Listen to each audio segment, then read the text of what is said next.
What's going on, you guys? Mr. Winnie1235 back here yet again. Picked up the new album. And yeah, I do have some differing opinions on it than I did in my video that I posted a few days ago. I've warmed up to it quite a lot, actually. This is a nice ode to old 60s, early 70s kind of music. There's a lot of influences on here that he kind of wears on his sleeve that I'm a huge fan of, so it's kind of increased my personal enjoyability in this album. And I guess I'm going to try to get into that now. The first track has warmed up a whole lot to me now, the title track. I was a little bit put off by the melody of this track, like the vocal melody I thought was a little annoying, but after listening to it a few more times and I guess tried to pay attention more to the lyrics, that's helped a whole lot for me. I actually really like this song now. It's fun, it's energetic, it sets up the theme of the album pretty good, has the correct feel to it. Kind of reminds me of that Spencer Davis group, the Give Me Some Lovin', that da na na na na na na na na. It's got that kind of same beat to it. I like it. It's a good song. Honestly, the second track on here, Middle of the Breakup, I kind of like that song even less than I did before now because I've heard the whole thing. Just because I feel like that song doesn't really fit on here with what he's doing. It's kind of strange. I don't really hear many of the influences that are peppered throughout this thing on this track that much. The lyrics are a little trashy. I don't know how this song like made the cut for this album, and God forbid, I have no idea how it ended up as a single for it. And honestly, I like that it's track number 2. Because at least when you're listening to it, the track is already out of the way, and you can just enjoy the rest of the album.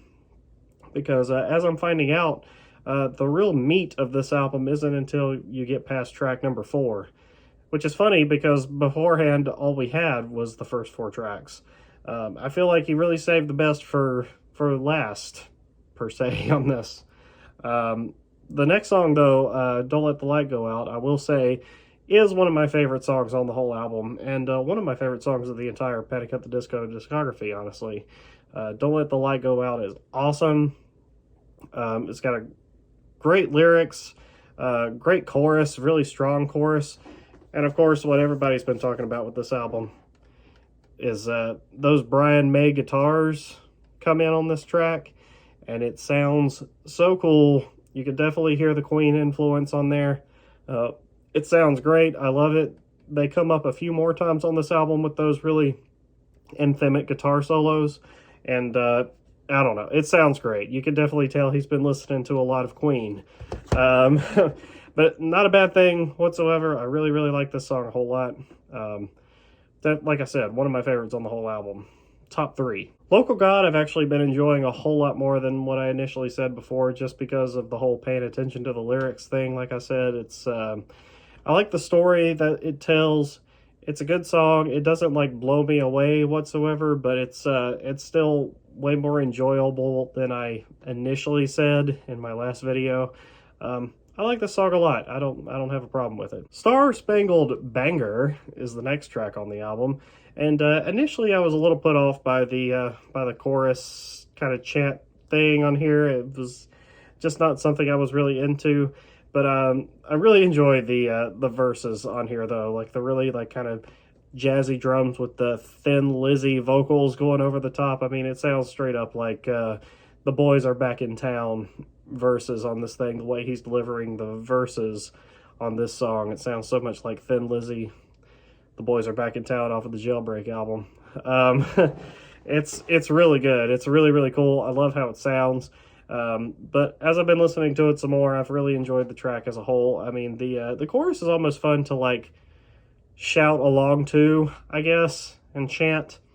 You know, I think it's a lot of fun. It's a good song. I like it a lot now. God Killed Rock and Roll is a freaking masterpiece on this thing, though. I absolutely love this track. It's like divided into 3 different little parts. It's very Elton John, very Billy Joel kind of sounding song. Sounds really, really good. I love the lyrics on this track. With the imagery that it portrays and stuff. It's really, really cool. I really like that middle bridge in this track Well, I don't think that I know. I really like that part of this song. Yeah, just from front to back, it's a really epic track. People have compared it a little bit to Bohemian Rhapsody, which I don't think it's that epic per se, but I can totally see why people are saying that. There is a bit of that Queen influence in there, along with the Elton John and Billy Joe isms in here. Billy Joel, not Billy Joe. No Green Day in this thing.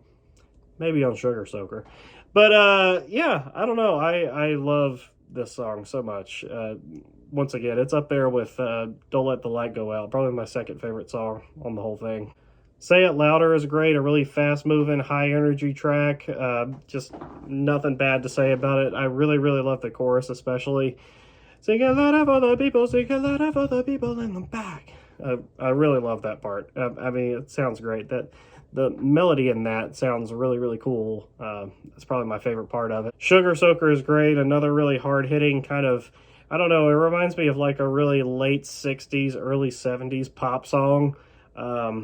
I love how the guitar sounds on it, though. It's really, really cool. There's this part around like the 2-minute mark, though, of this track or whatnot that kind of reminds me a little bit of like Sgt. Pepper era Beatles, or maybe a little bit of ELO, Electric Light Orchestra.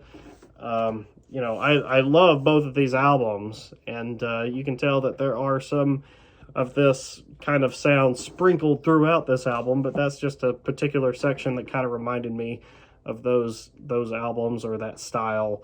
And yeah, I love this song, Sugar Soaker. It's a lot of fun. It's catchy. Something About Maggie is really good. I like the catchy, happy-go-lucky melody of this song. I was a little off-put a little bit, but the whole like get away, get away, get away, get away. Like I was a little off-put by that at first, but I've grown to kind of get used to it, kind of enjoy it now. Yeah, it's a good song. It works as a perfect transition into the track Sad Clown, which is actually my third favorite from the album. This song is absolutely nuts. It's got a really creative melody to it. I love the harpsichord at the beginning and the end. Music video is fun. Great lyrics on this track. The chorus is catchy as hell. One of the more unique things that I've ever heard Brendan do. I really love this song so much. And then we go into All By Yourself, which me and my wife have compared a little bit to the All By Myself. Like if you hear some of the chords in that to the chords in this, some of it kind of matches up, which is funny. You know, of course, it's not exact. They're two different songs, but there's something about it that kind of reminds me of that song. Really good. It's one of my favorite like slow tracks that Panic has ever really done. Do It to Death is great. It kind of feels like it's in a rush to get to the end of the album, though. It seems a bit quick, but it's still catchy. It's still fun. There's some backing vocals on it that kind of remind me a little bit of like Abbey Road era Beatles on this track, which I like. The backing vocals in particular part, and I also really love the orchestra part of the song that kind of wraps up to the beginning track, just like you know, they did on Vices and Virtues with Nearly Witches, repeating the refrain from the first song. I just love it when they do that. I don't know why. I like the full circleness of it when that happens. So all in all, I gotta say, I really enjoyed this thing. Another reason I like it so much is adding this other side to the discography as a whole. I love it when they switch things up, do something different, and this is definitely another step in that. And I don't know, I'm happy with the results personally. I think it's a lot of fun. I mean, like, you can try to compare it to something like this, which where they try to do some ode to like 80s hard rock, heavy metal and stuff like that, which is cool, but I think Brendan pulled it off better with mixing his influences in with his own personal style. I don't feel like this really captured the feeling that this had going for it as well. I love this album though. Van Weezer's great, but I think Brendan did a better job at incorporating his influences into his own sound. So anyway, that's my opinion on that. And so now you've got this really great collection here of Panic albums. You got your Fever You Can't Sweat Out and your Pretty Odd in there, and your Vices and Virtues, and your Death of a Bachelor, and your Viva Lost Vengeance, because you got your emo classic right here. You got your Beatles-esque, really fun and creative musically and sonic album, which is just amazing. The best Panic album, in my opinion. You got your fun pop rock, of course, right here.